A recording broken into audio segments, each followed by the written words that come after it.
think the main event played out exactly the way people thought it would. A lot of questions about Conor McGregor's wrestling. You know, he did pretty good in the scramble a couple of times, got up out from underneath one time, but when Chad Mendes got that top position, he was able to stay there, do damage, but then Conor said, if I'm on the bottom, I will butcher you from the bottom, and he did good work from the bottom too, with elbows and punches.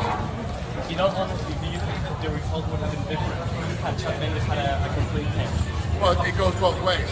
And Chad had a full camp and had Conor prepared for a wrestler. It might have been a completely different fight. Rory McDonald has an unbelievable chin, an amazing heart, doggedness, determination, guts, grit, you name it.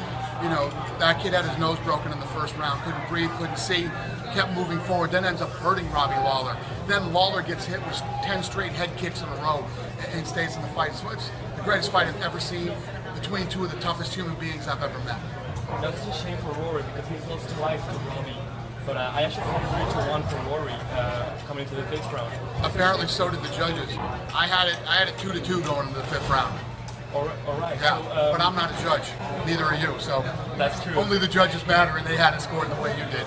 But what happens to Rory now? He gave Robbie such a fight, even a harder fight than him. Well, what happens to Rory is Rory's one of those guys, probably the best guy in the world that isn't the champion, and a lot of other guys got to try to go through him now. So I don't know. But this is one of those fights, you know, that can change a guy too. You got to see how Rory bounces back from a fight like tonight. Yeah, everything leading up to this event was breaking all the records that we ever had.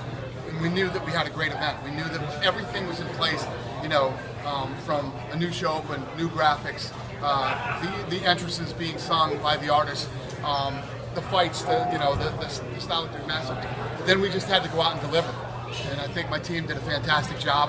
I think we delivered on every level tonight, and obviously, I think that the fighters over-delivered.